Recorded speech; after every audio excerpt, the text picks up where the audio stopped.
right, here we go. It was happy hour a few minutes ago here. I had some nice Bacardi Zombie in this cup. I know you just had an Angry Orchard. You know, you might be saying... I still had some. And you know, you might just be sitting here saying, guys, it's 9 a.m. What the... are you drinking? Or why the... are you drinking so early? But... we're recording at night, recording as you late. can tell. And it's been that kind of week. So, I can assure you, this show could be fun. Because last time I had Bacardi Zombie, your boy got a little wasted. So, we'll... yeah, alright. But hey, you guys might think I talk nonsense anyway. So, what difference would it make? Exactly. Alright. Oh, come on. Alright. Coming up this week. By the way, Jason forgot No Shave November's over. But anyway. Hey, you took a shot at me. I had to take a shot back. So. Hey, man, I know. Alright? Yeah. Alright. So we got our Week 12 recap, our Week 13 predictions. We've also got some big MLB news, which is actually what's going to start off the show. The MLB has entered their first lockout, and I believe their 7th ever lockout in series history. Their first one in 31 years. So as of right now, what we know is both sides are unlikely to reach an agreement in the near future. The league is looking to expand it to 7 playoff teams per league, AL and NL. The best team in each league gets a bye. The division winners would then choose their wild card opponents, which I'm sorry, I'll dive into that thought in a minute, if it is what I think it is. The pitch clock would be implemented similar to minor leagues, and then of course... the big news, of course, I follow the Rochester Red Wings on Twitter. They posted this week that there is no concern in the minor leagues. It'll be business as usual so long as no players are on the 40-man active roster. They are the ones that are ineligible to play during this lockout, assuming it goes into the regular season. So, Jason, I know you don't watch much baseball, but what are your thoughts here? So, I just want to know, you got so many leagues that are going with the 14-team playoffs. I mean, MLB is kind of leading in that direction of... Baseball's needed this for a while, though. I mean, honestly, if you want to do anything with all these leagues... you should do it 16 teams. I mean, it's worked so great in the NBA. I think it would work great in the MLB and NFL. Well, now the NBA is 20 if you count the play-in tournament, which is so stupid, so... yeah, but still, if you think about it, they had to play in to be in the playoffs, so it's not like it really counts. What I will say is the MLB has needed the playoffs to be expanded. I mean, you have 10 teams that make the playoffs out of 30. Okay, that's 33% of the teams that are in. Yeah. Which is not okay in my books, considering this is a 30-team league. What I will say is it should be closer to 40 to 50%. And 14 would actually be ideal. But as far as the divisional winners, if it is in fact that, hey, a divisional winner can say, hey, I want to play this team in the playoffs, I think that's BS. I'm sorry. You should not be allowed to pick your opponent. You play whatever seed, like 2 plays 7, 3 plays 6, 4 plays 5. I'm sorry. That's how it should be. Right. Argue it all you want. That's how it should be. It shouldn't be, oh, well, I want to play this team. No. It's not how it works. What I will say, though, is the pitch clock has been needed to be implemented for years. And Right. I'm going to agree with that. Or I'm going to agree with them on that. The pitch clock, let's face it, baseball in the younger generation, our generation especially, the attention spans have kind of gone away. Squirrel! Oh, I'm sorry. But, no, so the attention spans have gone down for some of these kids. It's hard to keep the younger generation entertained, especially in that 18 to 49 bracket. Our old colleague Zach, he actually posted something about MLS might overtake MLB this year. I don't foresee it, but I don't know much about MLS. So, For the Major League Soccer. yeah. So, but it wouldn't shock me. Baseball needs to step out of their old-fashioned ways in some sense. And the pitch clock, I think, would add a lot. So. Yeah, I mean, I know it always sucks that leagues go into a lockout, but sometimes it's just greed. Sometimes it's just what's needed. I know it's bad to say that, but I mean, look at the leagues that have gone into the lockout, especially recently, and look at where they are now. They're kind of getting more towards like the future and doing some new things, implementing new things, and it's keeping the leagues fresh. MLB really kind of hasn't, as of late, implemented new ideas.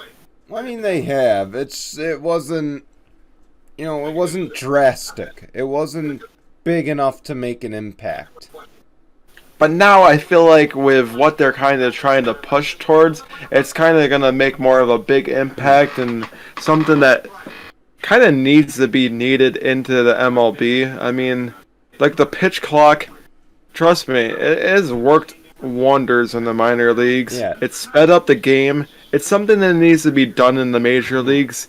Because if they can speed up the major league games, and again, people want to actually go and watch it. Don't get me wrong, it can still get a little... It'll be a little easier to watch on TV. Yeah, of course. Of course, if you're in the stands, being in the stands for a baseball game is so much better than watching it on TV. I think we can all agree there. Well, yeah. So, but I agree with you on the pitch clock. It's been needed for a while. But baseball, I mean, let's look at it. NASCAR will never enter a lockout. But one thing they have done is created the next-gen car to change how things are, because you can only do so much with the old car. Then, you've got football. Even if it's not the NFL, the XFL with the Sky Judge, the extra point attempts, the unorthodox extra point attempts. Right. There's new things that are being implemented to other sports that are working. I would view as working, at least, and add to the excitement factor. Baseball needs to find that excitement factor without, the problem is it's a fine line between finding an excitement factor and losing your identity. Right. And baseball's got to find that. And I think, honestly, this proposal isn't losing their identity. That's all I'm going to say. Maybe some 60-year-old fans that have grown up watching baseball have different opinions. But, that's... Yeah, probably, but... Yeah. Your generation don't matter anymore. I'm sorry. That was wrong of me to say. Anyway, let's get on to our Week 12 takeaways. I'll let you start. I started last time. So. All right. So, I mean, this is a topic that, or a team that I never would have thought, with them starting so hot, we would talk so bad about. Well, the Rams, since they've acquired Von Miller and OBG just have not been the same team. They lost 3 games in a row. They're coming off a loss to Green Bay in Lambeau Field of all places. That is one tough place to even win in, regardless of what team you are. I hate to say it. I just don't think the Rams are that Super Bowl team. And if they can pull together, I mean, of course I'll talk about the Rams and our predictions. I'm not going to go too deep into it. But if the Rams can get it together, maybe not. I don't know. But Von Miller, there's a reason why Denver's doing better without him than with him right now. I hate to say it. Same thing with the Giants. I mean, or not the Giants. Same thing with the Browns. The Browns are still kind of crappy with or without him. Yeah. But Baker was better without him than with him. Well, of course I'll talk about that a little bit later. Not going to go too deep into that. But Rams, maybe getting Von Miller and OBJ wasn't the best thing at all. Can I just add to that this is the reason why the Cardinals are leading that division right now and probably going to run away with it? Not to mention not having DeAndre Hopkins or Kyler Murray since Week 8. Just throwing that out there. Yeah, I think DeAndre Hopkins is supposed to be coming back this weekend, They're both too. supposed to be. Yeah, so... and I said last week, Cliff Kingsbury should be undisputed Coach of the Year. Of course, when it gets closer to it, I might say what I think might happen as far as the NFC Championship game. I'm not going to go into the far details. But right now, the Rams, I don't know if it's too early to hit the panic button, but you lost 3 games in a row. You got to do something heading into the playoffs because when you're like, what? This is week 13 coming in. Yep. So you have like, what, 5 more games? You kind of have to hit the panic button. And like, hey, if we keep on losing, our shot of even making the playoffs, this might be slim and none. Yep. I hate to say it. The Rams, I hope this is a wake-up call. You have an easy opponent this weekend, but if you somehow might find a way to lose that one, I hate to say it, you're going to be one and done in the playoffs. You're not going to be the same team you once were when you were just, going hot and like leading the league in basically points. But speaking of another team in the same division, what's up with the Seahawks, man? Around this time last year, they were like one of the most talked about teams. They were looking good. I mean, they started off hot. They kind of then they ended all hot. Made the playoffs. This year, Russell gets hurt. They're just not the same team that they once were. Defense is giving off so many points. The offense is just not scoring the points like it was last year. I hate to say it. I think Father Time is kind of starting to catch up to Wilson. And I think that he's not fully healthy either. I would say more toward the fully not healthy. I mean, Russell Wilson hasn't been in the league long enough for Father Time to catch up to him. The hand injury definitely has played a factor.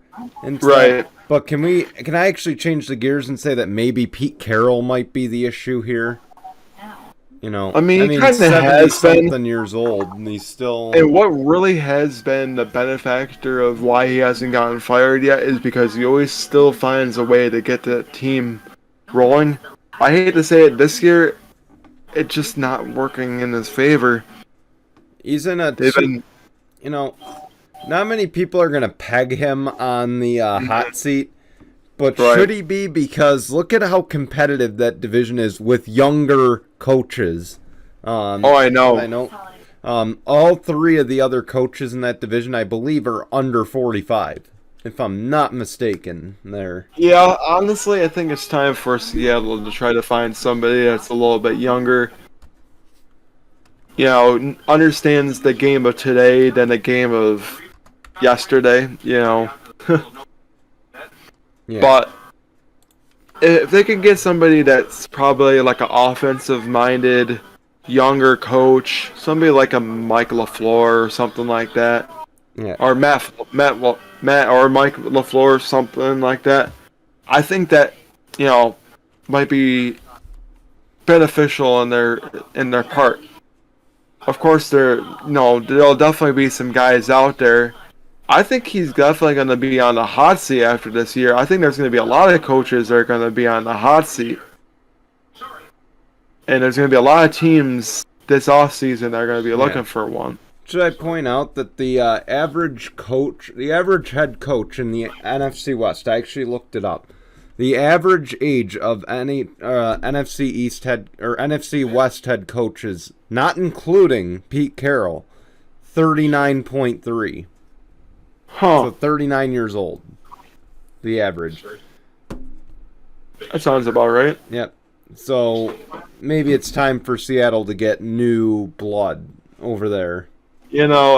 For a division that we honestly, when we were first starting off season 2, thought the whole division was going to make the playoffs. Yeah. It's kind of sad that the 3 teams that 3 teams out of the 4 are currently having a playoff spot, and Seattle is just sitting down like...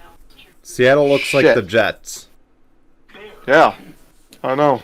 So, going forward, I found this stat on, I think it was NFL.com, NFL on Instagram. Apparently, Baker Mayfield in his career as a starter is 28-28, which is not good. It's not good. He's been in the league for a few years now. To have that kind of record as a starter and only having one good season where he made the playoffs and almost damn near got to the AFC Championship game. Should have really gotten there. Should have. I will say he should have. They were, you get this close, they definitely should have been there. But I hate to say it, I know this is still probably early to say. They're 6-6. You never know if they could turn it around and go 11-6. You never know. I doubt it, but still.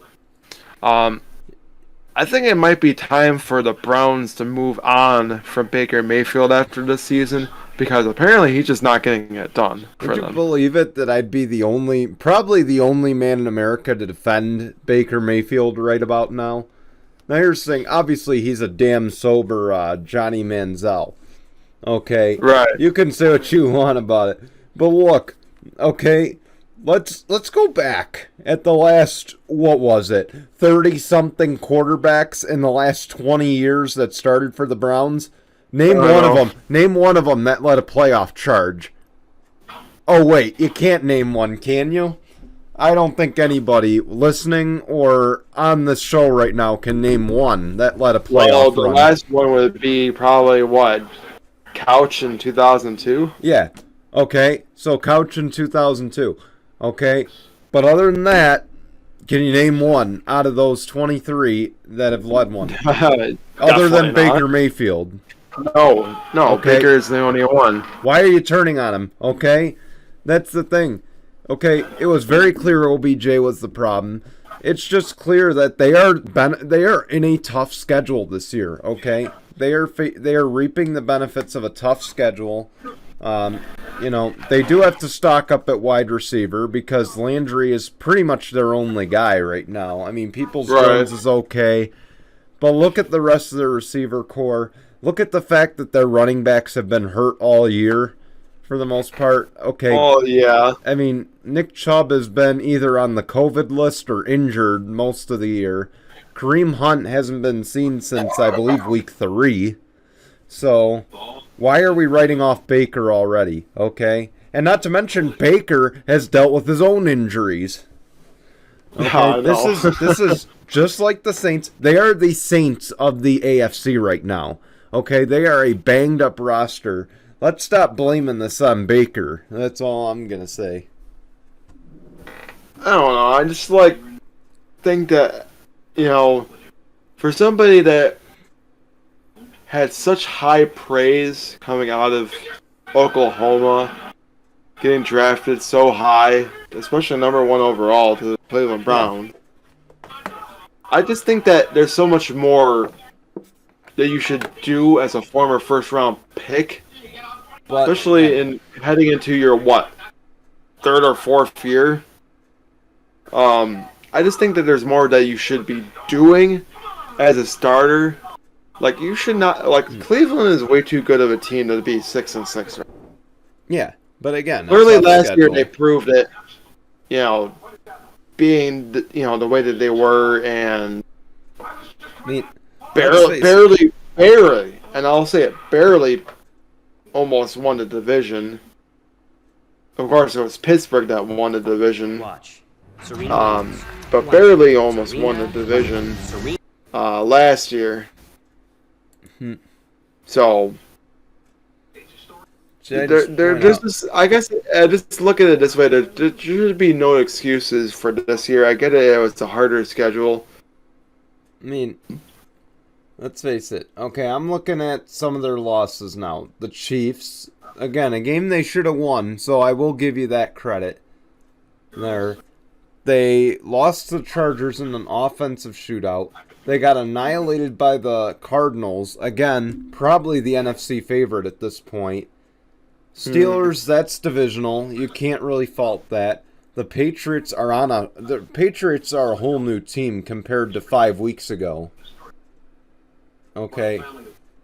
Then on top of it, the Ravens, another divisional game, a team that's still decent, but I wouldn't say the best team.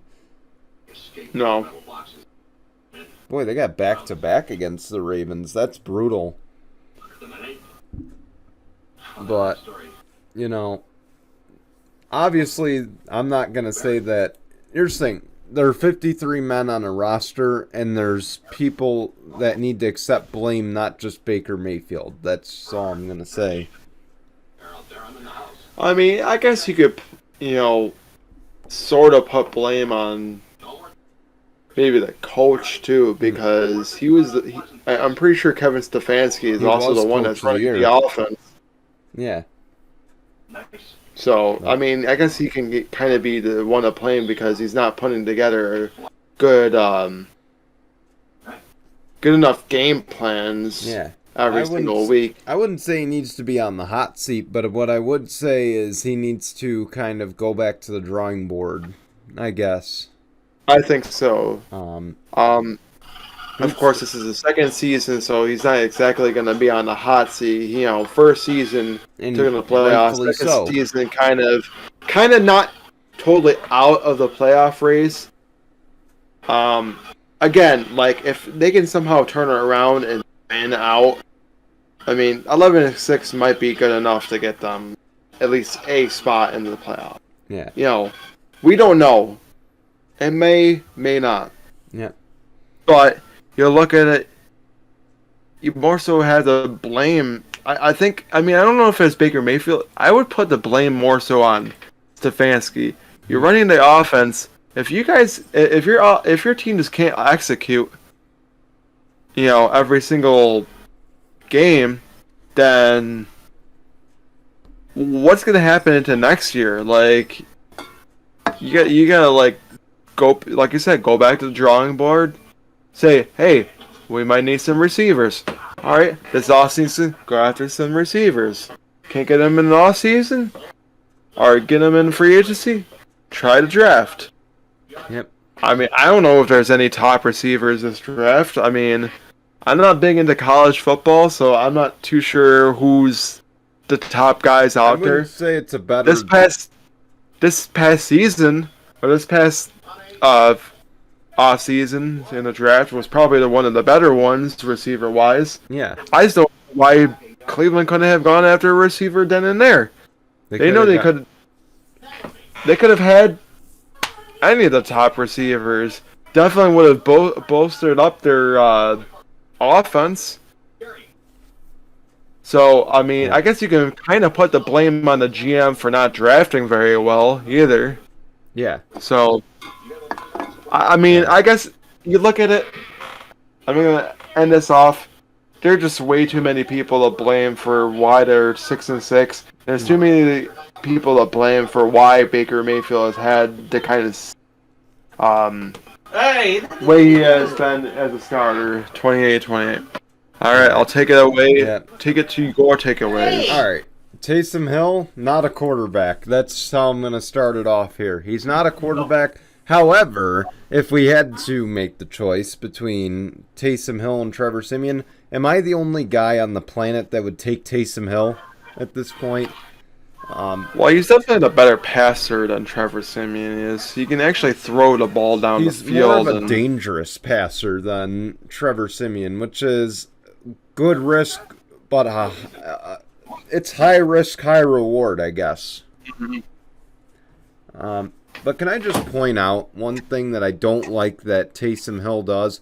Every time I saw him come out of the huddle and go right into the snap, there's no snap count. It's just instant, just give me the damn ball.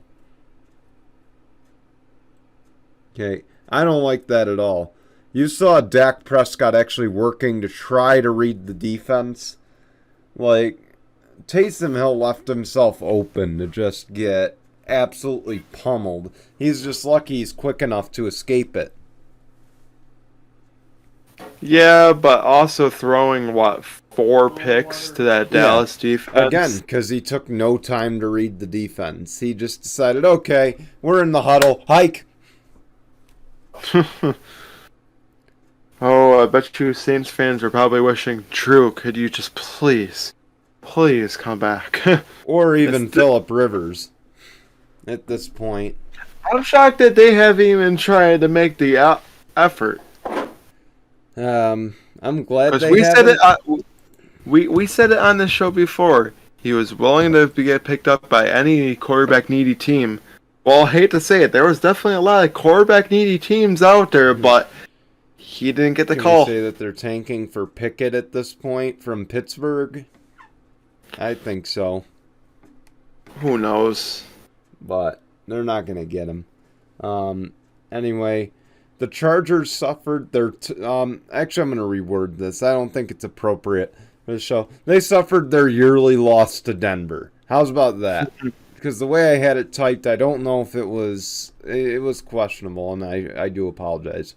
But they suffered their once-a-year loss to Denver, and it's very clear that Minnesota has figured out something to beat the Chargers with, and that is running a tight man-to-man defense against the wide receivers, which now Denver has taken, Minnesota took, and look at what happened in those 2 games. However, the fault cannot just be on not beating the defense. It is just as much on Staley. It is just as much on Lombardi for not being aggressive enough.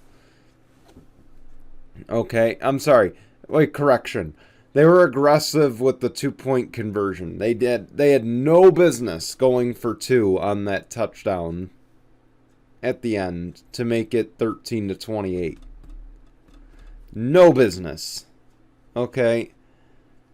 Then on top of it, instead of going for an onside kick, okay, let's just sky the kick and hope that one of the return men fumble. Great idea, Staley. Great idea. Congrats. You know how to blow games. You're a perfect Chargers coach. So, as far as playoffs, I'm not even going to comment on that. To be honest, we're lucky to even be in there right now. Yeah, I was about to say, you're currently the 7th seed right now. Yep, we'd have to play New England at this point, which is actually my 3rd takeaway of the week. New England, are they possibly rising as the team to beat in the AFC? Okay.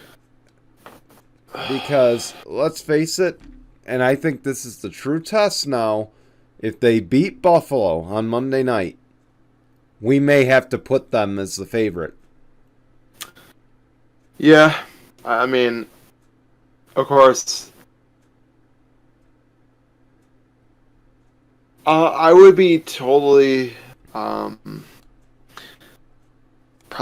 I mean, it would suck to see, as a Bills fan, to see the Pats, beat the Bills. But I'm honestly thinking that Buffalo is riding into that game in Buffalo as the underdog team. Yep. And most of the entire year, they have not really been the underdog team. Of course, there's a few games that are coming up where they will be the underdog team. This game against the Pats. Next game against the Bucks. I think they're going to be the two, games where they're actually going to be the other underdog. I think this is the true test for Buffalo if they want to prove it. I mean, here's the thing. I've said for the last 3 weeks that Tennessee is the team to beat in the AFC. Now, I can't peg anybody. I mean, New England is starting to pick off teams pretty easily, nonetheless. I mean, they routed Cleveland. They beat... Now, keep in mind, of course, they routed Cleveland without Nick Chubb. I'm going to say this now. New England, yes, they just might be the team to beat. But if you look at all the teams that they've beat on their nice little win streak, the only true team that they beat that's actually relevant right now, even though they're kind of they were still banged up, so New England kind of didn't play a fully healthy Tennessee team, would be the Tennessee Titans. I mean, they were 8-4 at the time. They beat the Titans. They beat the Browns, who are still semi-relevant in the race. They beat the Chargers. What I will say is, of all these wins, I mean, look at it. Other than the Chargers, the Jets was a beatdown. Mm-hmm. The Panthers, I guess you can consider a beatdown. The Browns was a beatdown. The Falcons was a shutout. And then the Titans was another beatdown. So just want to throw that out there. Yeah, against teams that don't really exactly have the best defense in the world, too. So, I will say that I don't think this game against the Bills will be the easiest. The only thing is that New England might just be able to find a way because, again, Buffalo's got Tre'Davious White out for the year. So, then you can say, oh, well, New England's really don't have, like, a true number one receiver, which is also true. But I would say that it would be different if Tre'Davious White was healthy. Yeah. What does help is that Buffalo gets most of their guys that were out on injury or COVID back. They get Star Lotulelei back. They get Spencer Brown, one of their best rookie linebacker or offensive lineman back. They get John Feliciano back. So they get two key pieces on the offense, which is going to be helpful against a pretty stacked Patriots defense. Yeah. Matthew Judon there, former Baltimore Raven there. Yeah. Yeah, you're going to need as much offensive linemen as you can to try to stop him because he's a force to be reckoned with. And should I also point out, and again, I know we're actually just a few minutes away from the picks, but I do want to mention this. Patriots 5-0 on the road, entering Monday Night Football. Yeah, if Buffalo has a better chance of winning any game against New England, which will probably count the most, they need to make the crowd take it out of them. They need to, one, and two, if there's any game that might be more beneficial to win, it's probably the game in New England, not in Buffalo. Maybe. That second game might be the better one to win than the one at home. Even though winning both games would be even better, but if there's any game to really win, is the one in New England, because I know New England has not been that great at home. Very true. But as far as that, I think it's time to take a little break before we go into our Week 13 predictions. And, of course, a tinkle on this. That not a typical tinkle on this, but it's a still good enough one. It's a to good one. make you laugh. All right. With that, we'll be back in just a moment here on Tinkle Sports and Entertainment. Well, lesson learned. Don't drink zombie because you're going to feel like a zombie. We're going to try to make this quick here, though.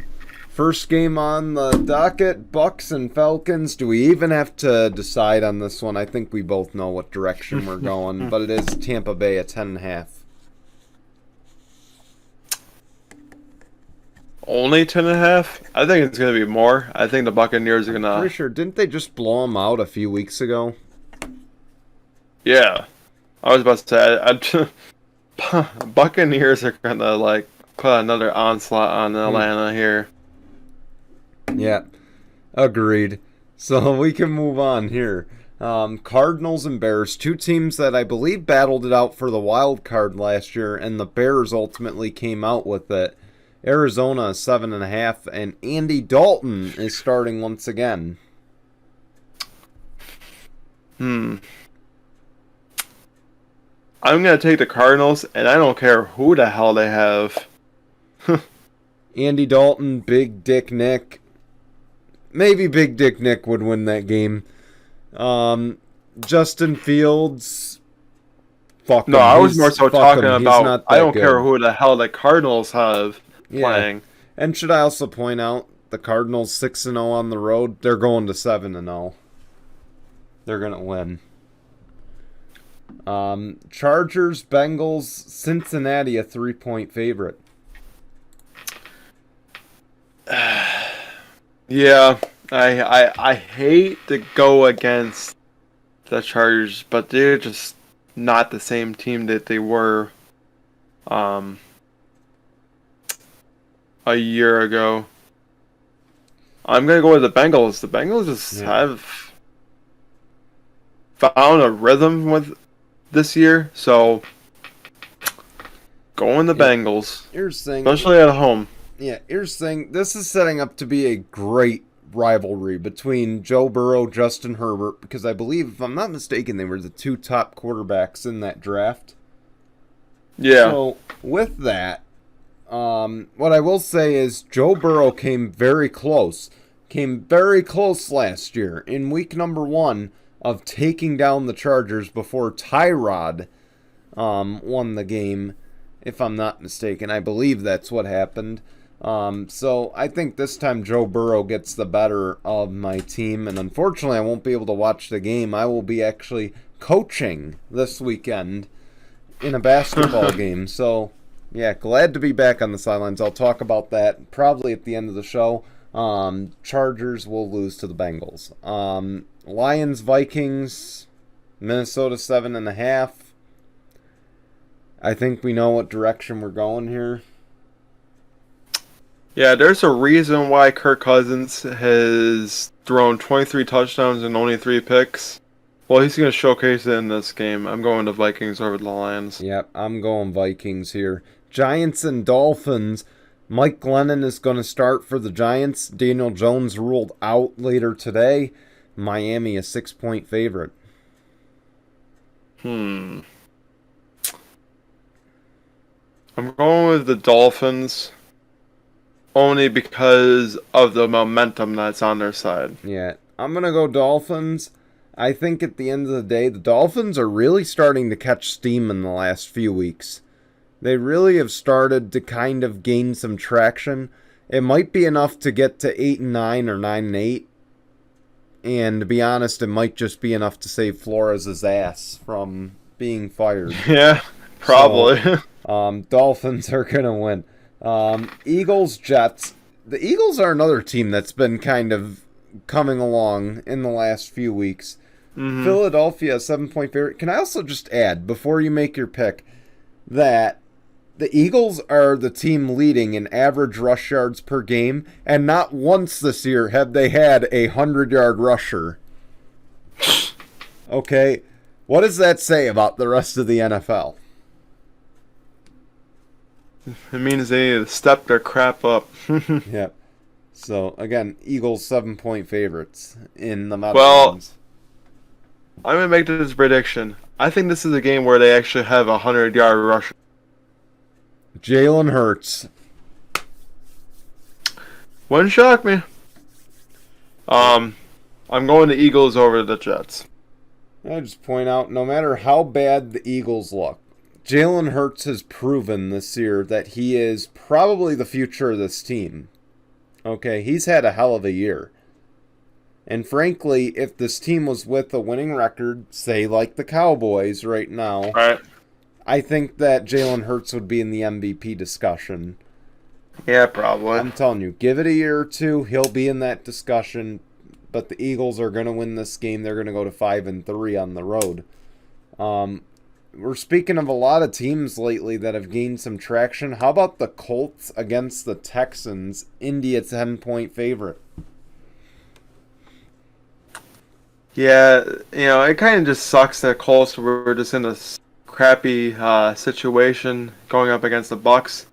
They were pretty close to, either winning the game or coming up to tie it up and sending it into. I think actually they did have it into overtime or something like that, but I can't remember. I'm gonna go with the Colts over the Texans. I don't care who the hell the Texans are starting.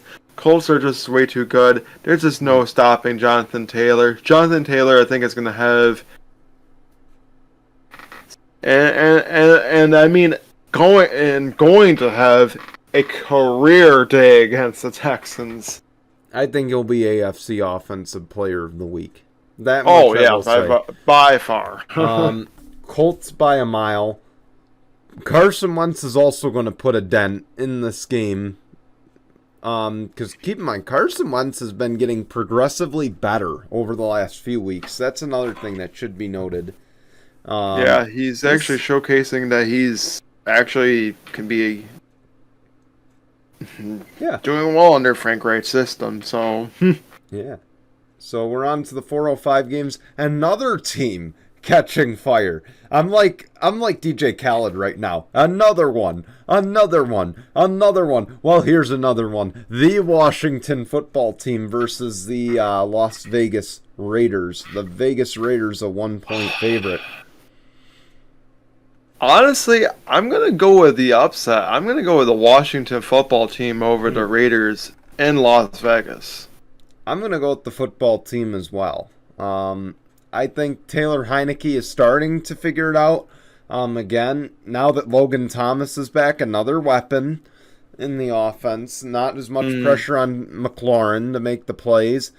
So, and the Raiders ultimately just haven't been that impressive the last few weeks. They really haven't been flashy. So, Washington. Jags and Rams here. Rams a 13-point favorite, and if this is any time for them to come out of a cold streak, this might be the game. Yeah, this is kind of a prove it game. More so, prove it to us that you can still be relevant in the NFC kind of game.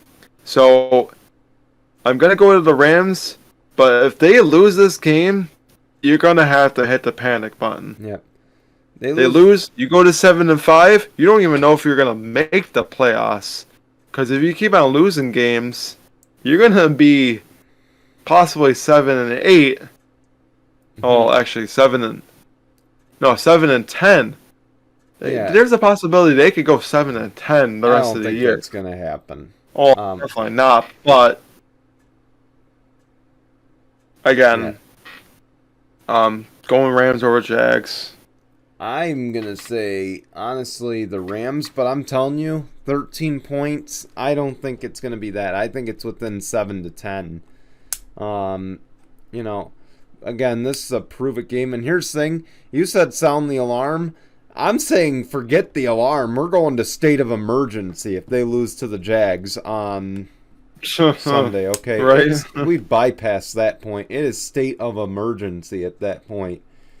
Here we go. Ravens Steelers. Ravens a 4.5 favorite. Yeah, Lamar's back. I just think that they have a better matchup against the Steelers. Steelers just don't got it this year at all. So definitely the Ravens. And I think they're gonna show. I think it's really gonna come down to who has a better end of the year between the Ravens and the Bengals. Yep. Easily the Ravens here. The Steelers just, honestly, they're falling apart. That's all I'm gonna say. They just don't look that good. 49ers, Seahawks, and should I just say don't look now, but the 49ers are starting to fall into the picture. And should I say that also, are they having drafters' remorse by picking up Trey Lance, considering how well, or considering that they're still winning with Jimmy G? Anyway, 3.5 favorites over the Seahawks so far for the Niners. You know what? It's all right that they drafted Trey Lance because got to have that quarterback for the future eventually. I mean. Definitely going to 49ers or the Seahawks. I know he's not that old, but still, you know, it doesn't hurt to have an established backup that you know who's gonna be able to come in if Jimmy G gets hurt, can come in there and put up decent numbers and whatnot. So. Again, 49ers over Seahawks. Seahawks, it's just not their year this year. They're going to be missing playoffs for the first time since drafting, I think, Russell Wilson is what I heard. Do you hear that? Do you hear that? Knocking on wood? No. You know what that is? That's opportunity knocking. Seattle, this is opportunity knocking. And you know what it is? Deebo Samuel is not playing on Sunday. Okay, this is your opportunity now. I'm going to pick the Seahawks with the upset here. Okay, Deebo has been a huge force in this offense the last few weeks. And he's been a huge reason of why they're winning games. I think him being out is a huge loss to them. I will say Seattle by 3. At least. Here we go. On to Sunday Night Football. Broncos, Chiefs. Chiefs, the 9.5 favorite.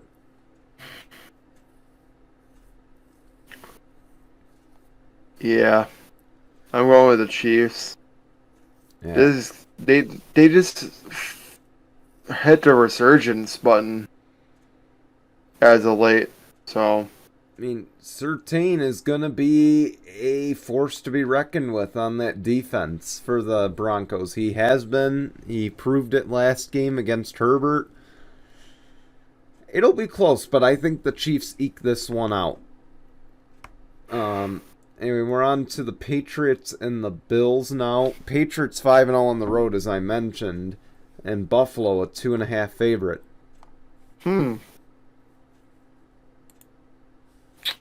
Nope, this is the first time I'm actually going to go against my team. The New England Patriots are going to win. I'm going to say by 3. This is a tough one to pick. I think losing Trey White's a big loss, without question. This is a game, though, that will either, as I mentioned in my takeaways, this is a game that puts New England in either a contender position or an underdog position entering the playoffs. Either way, Bill Belichick doesn't give a shit. Okay? Bill Belichick thrives on whichever one he gets. And with that said, I'm going to pick New England because I just don't know if Buffalo can handle it without Trey White. I think that's a huge loss. It's going to be a snowball nonetheless, and it's going to come down to running backs, probably. It's going to be probably more of a ground and pound game. It's always tough to tell who has the better running backs in a situation. Yeah. And to be honest, if we're looking at it, let me just look, because obviously on ESPN it shows the leaders. Deontay Harris is the leader right now Damian Harris is the top rusher entering that game. Yeah, Damian Harris, Stevenson, whoever else they have running back wise, because I know it's the freaking running back committee that they have there in New England. It's definitely better. But then again, I mean, Breida has come into his own. Now the question I have is, where the hell is Zach Moss been? I mean, I don't know if he's hurt or what. But if Buffalo should do anything, I think they should do a committee as well. Yeah. Have it between Breida, Singletary, and Moss. Clearly, Breida is showing that he's better, but I'm kind of shocked. I was looking at what channels there'll be for the Monday night game. It says ESPN and also ESPN2. Oh, that's why. Yeah. But, anyway, here we go. Thursday night football. Steelers, Vikings. Vikings a 4-point favorite here.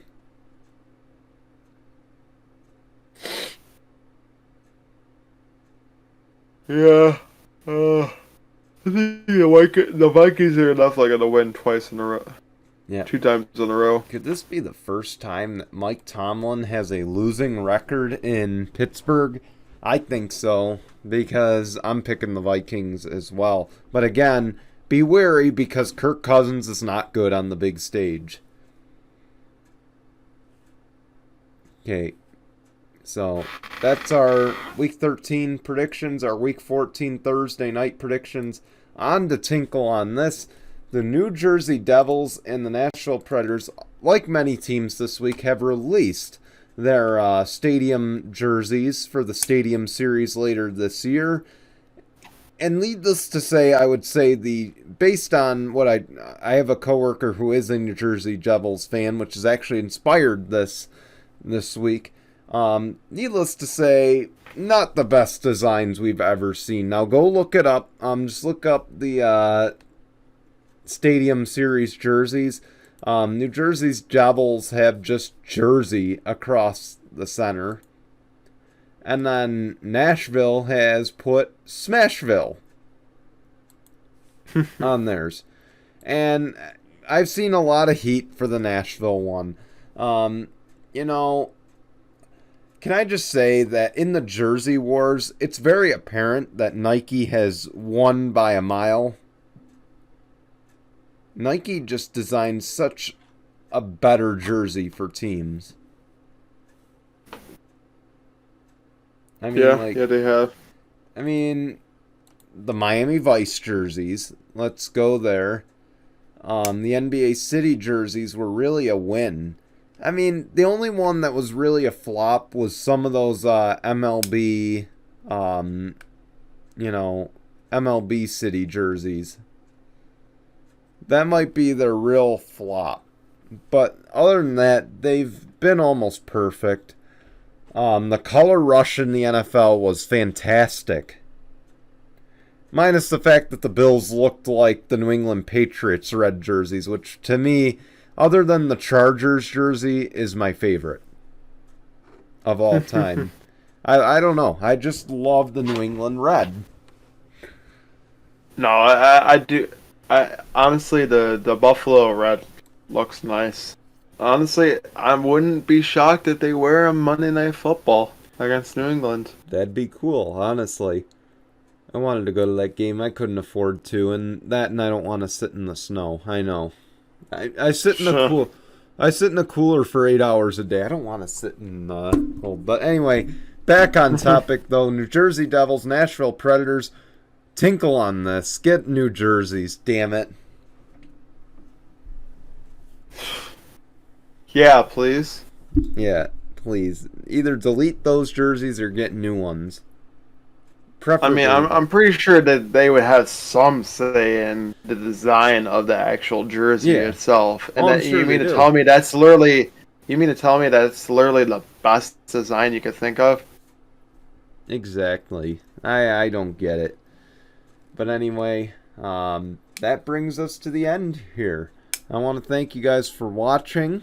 Be sure to share it. Of course, subscribe to us as well. Subscribe to Tinkle Group Gaming as well. Some videos should be coming out soon. We're still kind of working out schedules right now for that.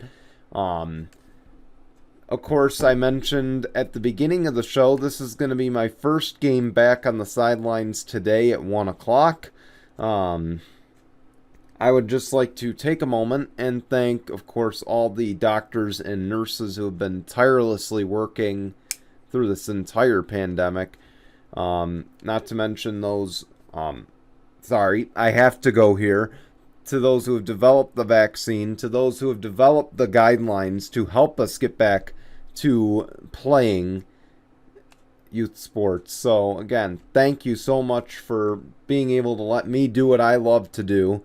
And on top of it, for allowing the proper guidance to return to the field in a safe manner. So, thank you so much to all of them, and I can't wait. This is honestly a dream come true. Can I just show you the mask that I got? It might knock my earbuds out. Yeah, I gotta be heard, okay? And I've gotta be able to let them read lips. So I'm gonna take this off because I can already hear my voice muffling on it. But yeah, I'm ready to go.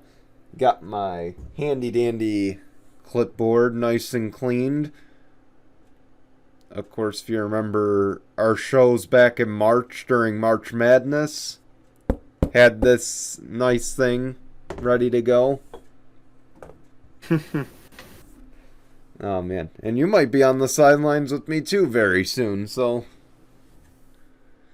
What do you mean? Well, I mean like helping out. You usually help out with our games and whatnot. I mean, if I'm not working on Sunday, yeah. Hey, we'll see.